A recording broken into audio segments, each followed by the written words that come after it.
एक ताकत के रूप में नाम उभर कर आता था, जिसका नाम था महादेव मड़ैया,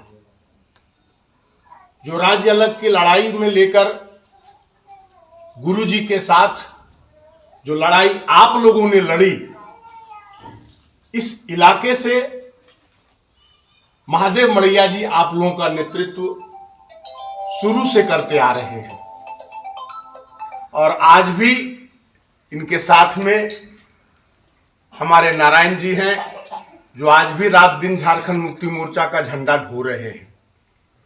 और आपके बीच में ही हमारे साथ आए हुए पोड़ैयाहाट प्रखंड झारखंड मुक्ति मोर्चा समिति के सचिव मुन्ना भगत जी, हमारे साथ आए हुए आपके पोड़ैयाहाट झारखंड मुक्ति मोर्चा के कोषाध्यक्ष बड़े भाई शिवशंकर मंडल जी, हमारे साथ आए हुए दी न्यूज बिहार झारखंड के हमारे रिपोर्टर दीपक जी, अमर जी। आज इस बैठक में हम लोग उपस्थित होने के लिए तो आए हैं, लेकिन आप लोगों को यह बताने आए हैं कि हम लोग क्यों आए हैं। पिछले बहुत बातों को जानकारी मुन्ना जी ने भी दिया, शंकर भैया ने भी दिया और महादेव जी तो आपके यहां के हैं ही। लेकिन हम सबसे पहले आपको यह बताना चाहेंगे कि आज आपके स्कूल में, आपके पंचायत में हम क्यों आए हैं। वो इसलिए आए हैं कि आप लोगों के लड़ाई के बदौलत झारखंड राज्य अलग हुआ। झारखंड राज्य अलग होने का आज कितना दिन हो गया? 23 साल हो गया। राज्य अलग किसने कराया? दिसम गुरु शिबू सोरेन गुरु जी, उसके साथ लड़े सब हम लोग, आप लोग। राज्य अलग आपको मिल गया।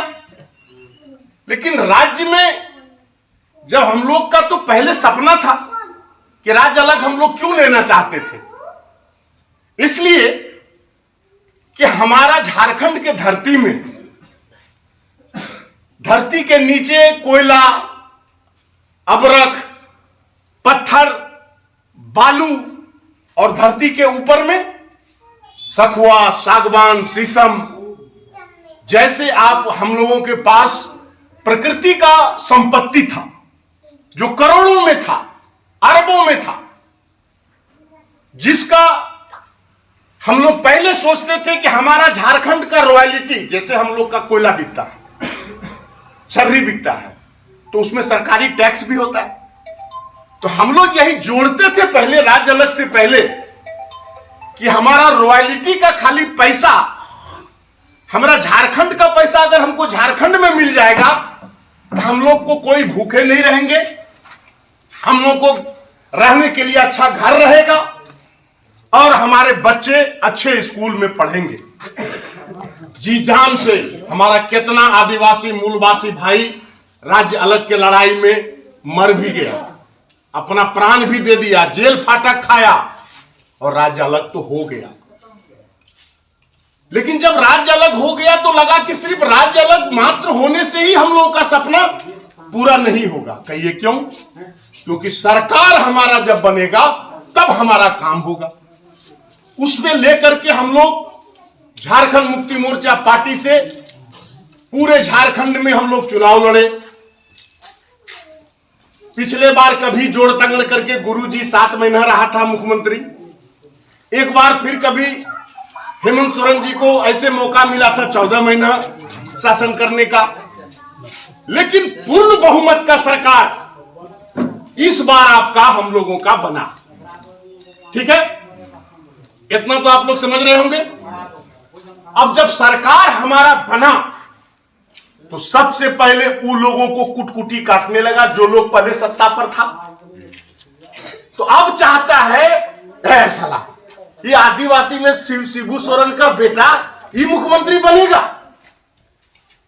इसको कैसे परेशान करोगे ताकि वो यहां के राज्य का काम नहीं कर सके। आज हमारा पीछे बैठे जो वो भाई थे, उन्होंने कहा कि हमारा क्या काम हुआ, हमारा कुछ काम नहीं हुआ। हम इसी के लिए तो आए हैं आपके बीच। एकदम आप एकदम सवाल करिए। हम अगर झारखंड मुक्ति मोर्चा का दिसम गुरु शिबू सोरेन का सिपाही हैं, तो आपके प्रश्नों का जवाब देना ही मेरा मेन मकसद है, यही आने का मतलब है। और नहीं तो फिर हम क्यों आएंगे। तो आज देखिए, आपको बताते हैं कि सबसे पहले आपके हेमंत सोरेन ने क्या किया। हो सकता है राजेश मंडल का एक काम नहीं हुआ हो, महादेव मड़ैया का एक काम नहीं हुआ हो, लेकिन हमारे समाज का आज काम हो रहा है। आप कहेंगे कैसे? सबसे पहले तो हम आदिवासी समाज का, जैसे हमारा हेमंत सोरेन का सरकार हुआ है, हम सभी लोग आज सम्मान से जीते हैं। क्या इस बात में आप लोग को सच्चाई है? पहले के समय में आप अगर जाते थे कहीं पर पुलिस कहीं कुछ पड़ता था, इसको भीतर करो, तुरंत भीतर करता था। लेकिन आज वो दम है कि आपको जो मन सो पुलिस उठा करके भीतर कर देगा। क्यों? आज जानता है कि इन लोगों का भाई, इन लोगों का पिता दिसम गुरु शिबू सोरेन और हेमंत सोरेन का सरकार है। आज अगर इन लोगों को छुओगे तो तुरंत मुख्यमंत्री तक बात पहुंच जाएगा। ये बात है या नहीं? आज आप सम्मान के साथ रहते हो, दरोगा पुलिस को भी डांट के आप बात कर लेते हो कि तुम लोग चोर को पकड़ते नहीं हो और भाषण देते हो, लेकिन आप पहले नहीं डांट सकते थे। तो सम्मान से बड़ा भाई जी हमको नहीं लगता है कि कोई और चीज होता है। दूसरा बात, 14 महीना का जैसे हेमंत सोरेन का सरकार हुआ था, आप लोग भाई जी आप इधर देखिए हमारे तरफ। आप नहीं, हम उन्हीं को जवाब देंगे। हम उनको नहीं ठीक कर पाए तो मेरा आना बेकार हो गया। हम उन्हीं से पूछना चाहेंगे। 14 महीना का सरकार जब हेमंत सोरेन का हुआ तो उसने देखा कि हमारा गरीब आदिवासी परिवार ऐसा है जो फटा हुआ कपड़ा पहनता है, पहनने के लिए उसको कपड़ा नहीं है। तो हमारे हेमंत सोरेन ने जैसे कुर्सी पर बैठा, आप लोगों के लिए सोना सोवरन धोती साड़ी योजना चलाया, जो 10 रुपया में हर एक गरीब को। और कभी हेमंत सोरेन ने यह नहीं किया कि हमारा सरकार है तो सिर्फ आदिवासी को मिलेगा। जो भी गरीब है, चाहे वो हरिजन समाज का हो, चाहे वो बैकवर्ड समाज का हो, चाहे वो मुस्लिम समाज का हो, सबको मिलेगा। और 14 महीना में आप लोगों को धोती साड़ी मिला था या नहीं? बोलिए, मिला था। लेकिन फिर जैसे हम लोगों का सरकार नहीं बना और गद्दी पर रघुवर दास बैठ गया, रघुवर दास गद्दी पर बैठा तो उसने क्या कहा? ये तो इतना पैसा सरकार का बर्बाद हो रहा है, क्यों देंगे हम आदिवासी को धोती साड़ी? और धोती साड़ी देना पिछले रघुवर सरकार में बंद हो गया था। भाई जी बंद हुआ था, आपसे पूछ रहे हैं। हाँ, इस साल दो मतलब दिया है, एक मतलब दिया है। जी दिया ना, एक मतलब दिया ले, ठीक। उसके बाद जैसे इस बार हेमंत सोरेन का सरकार आया,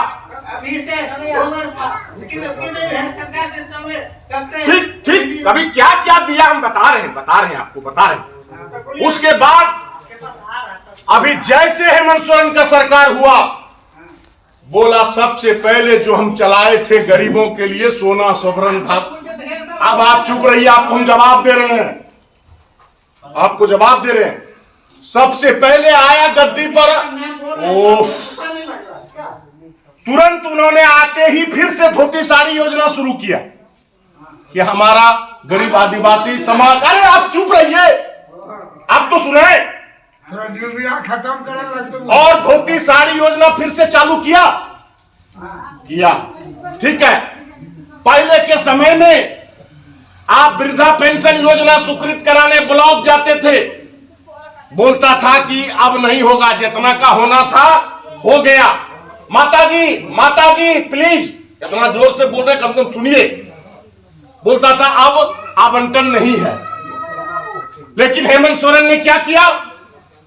हेमंत सोरेन ने पहले कहता था लोग तुम्हारा एपीएल कार्ड में नाम है, तुम्हारा वृद्धा पेंशन नहीं होगा। जिसका बीपीएल में है उसी का होगा। लेकिन हेमंत सोरेन ने क्या किया, एपीएल बीपीएल का झंझटे हटा दिया ताकि इन लोग को घूस लेने का कर्मचारी और बीडीओ को मौका नहीं मिले। बोला नहीं, जो भी 60 साल से ज्यादा उम्र का बूढ़ा वृद्ध है उस सबको हम पेंशन देंगे, और पेंशन के लिए आपको ब्लॉक ऑफिस नहीं दौड़ने बोला। जैसे सरकार बना अभी 3 साल में 2 बार डीसी और बीडीओ को आपका गांव भेजा, उसके लिए एक योजना चला दिया। आपकी सरकार, आपकी योजना, आपके द्वार एक योजना चलाया जिसके तहत सभी डीसी और एसपी और जितना पदाधिकारी है सबको आपका गांव गांव भेजा।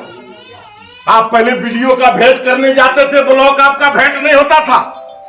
डीसी के पास जाते थे, डीसी से भेंट नहीं होता था। लेकिन हेमंत सोरेन ने उसी अफसर को बोला कि तुम मेरा तनख्वाह खाते हो, हमारा गरीब आदिवासी मूलवासी समाज के पास तुम जाओ और उसकी समस्या का समाधान करो।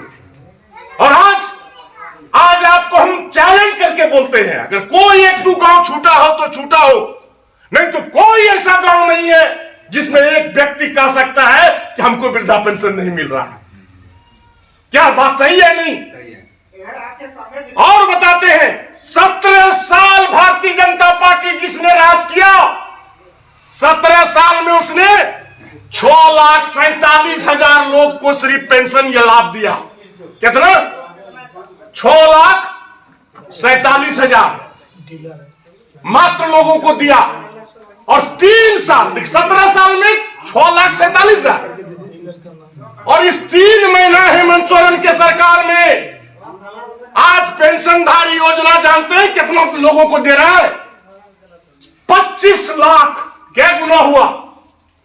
17 साल में 6,47,000 और अभी 3 साल में इसको पूरा दिया 25 लाख पर।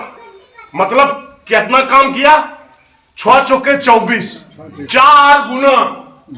कहां 17 साल में 6 लाख और कहां 3 साल में 25 लाख पहुंचा दिया। उस पर भी अगर आप आदिवासी भाई को हेमंत सोरेन पर गर्व नहीं होता है तो हम कहते हैं लानत का सवाल है। आज हमारी गांव की माताएं बहनों के लिए हेमंत सोरेन ने कहा कि जो भी हड़िया दारू बेचने वाली महिला है उसको बीडीओ तुम तुरंत पहुंचो उसके घर, तुम तुरंत पहुंचो उसके घर और उसको 10,000 अविलंब सुअर पालन, मुर्गी पालन, बकरी पालन, छोटा मोटा उद्योग करके वो कम से कम इज्जत से कमा के खा सके, उसको सड़क पर बैठ करके हमारी आदिवासी मां को शराब नहीं बेचना पड़े, इसके लिए उन्होंने तुरंत में से बीडीओ को आदेश किया। आज उनका सपना है कि हमारा गरीब आदिवासी का बच्चा बड़ा स्कूल में नहीं पढ़ सकता है। अभी उनका योजना चल रहा है और उनका कहना है कि जो सरकारी स्कूल होगा, जब बोलने लगेंगे तो उधर जाइएगा, पसीना चूता है इसका, कम से कम समझिए हम गुरुजी के सिपाही आपको कुछ बताने आए हैं उनके काम को, जिससे आपको गर्व हो। आज हेमंत सोरेन का सपना है कि सरकारी स्कूल को हम प्राइवेट स्कूल से भी अच्छा स्कूल बनाएंगे। यहां की हम लोगों की घर की लड़कियों को सरकारी अनुदान तो पढ़ने के लिए मिलता ही है, लेकिन हेमंत सोरेन ने क्या नहीं, हमारा आदिवासी का बेटी भी ऑफिसर बनेगा। बड़ा पढ़ाई जिसको करना है उसको हम पैसा देंगे। अभी एक योजना चलाया, क्या चलाया? सावित्री बाई फुले किशोरी समृद्धि योजना। इसमें क्या होगा? इधर तो सरकार से बच्चों को पढ़ने के लिए भोजन और वस्त्र मिलता ही है। हेमंत सोरेन ने ऊपर से किया कि जो 8वां क्लास से ज्यादा पढ़ने वाला बच्चा, जो बेटी है हम लोगों का, 8वां से 9वां में 2,500, ऊपर से 9वां से 10वां फिर 2,500, 10वां से 11वां 5,000, सुनिएगा, 11वां से 12वां फिर 5,000। आज जब 12वीं, जिसको हम लोग पहले बोलते थे इंटरमीडिएट, आइए जरा कहे चलो 12वां, आज के नए जमाने में उसको 12वां बोलता है। उसके बाद जैसे वो इंटर करेगी फिर उसको उसको बड़ा स्कूल में नाम लिखाने के लिए उसके बाप को कर्जा नहीं लेना पड़े, 20,000 रुपया देगा। मतलब टोटल 8वां से लेकर के अच्छी शिक्षा पढ़ने के लिए 40,000 रुपया एक बच्ची को देगा। और इस योजना के अंतर्गत हेमंत सोरेन ने 25 लाख बेटी को ऐसा लाभ पहुंचाने के लिए उतना फंड का उपाय करके आज वो योजना चला रहा है। आप कहते हैं काम नहीं किया। अरे हमको शिक्षित नहीं होगा, मेरा बच्चा अगर नहीं पढ़ेगा, अगर मेरा बच्चा सरकारी नौकरी नहीं करेगा, तो हम यही कुदार चलाते चलाते हल जोतते जोतते इसी धरती में मर जाएंगे, लेकिन हमारा तरक्की नहीं हो पाएगा। इसलिए उनका पहला मकसद है कि हमारा आदिवासी का बच्चा, हमारा मूलवासी का बच्चा पहले पढ़े लिखे, ताकि वो सरकारी नौकरी करके अपने बाप दादा को सुख दे सके। अभी किया, अगर आदिवासी समाज का हमारा कोई बच्चा पढ़ने में अगर ज्यादा तेज है और यदि वो विदेश जाना चाहता है पढ़ने के लिए, लेकिन बाप को पैसा नहीं, कैसे जाएगा? उसके लिए हेमंत सोरेन ने किया, जो भी बच्चा पढ़ने में तेज होगा और जो विदेश पढ़ाई के लिए जाना चाहेगा, उसको हम सरकारी खर्चे पर विदेश में पढ़ाएंगे। अभी आप लोगों को समाचार नहीं सुन पाए होंगे, 50 आदिवासी का लड़का को विदेश सरकारी खर्चे पर पढ़ने के लिए हेमंत सोरेन ने भेजा। क्या आप भी हम जिस राज्य अलग के लिए जो लड़े थे, तब मेरा सपना धीरे धीरे पूरा हो रहा है। बेरोजगार को व्यापार करने के लिए कल्याण विभाग से हर एक विभाग में उसको दिया गया है कि वो जिस तरह का व्यापार करना चाहे 50,000 से लेकर 25 लाख तक उसको बैंक लोन देगी, ताकि वो व्यापार कर सके। अब आप कैसे कहेंगे कि हमारा सरकार हमारे लिए काम नहीं किया?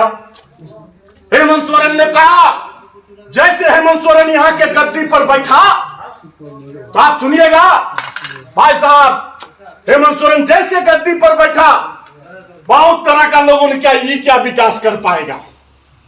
हेमंत सोरेन ने कहा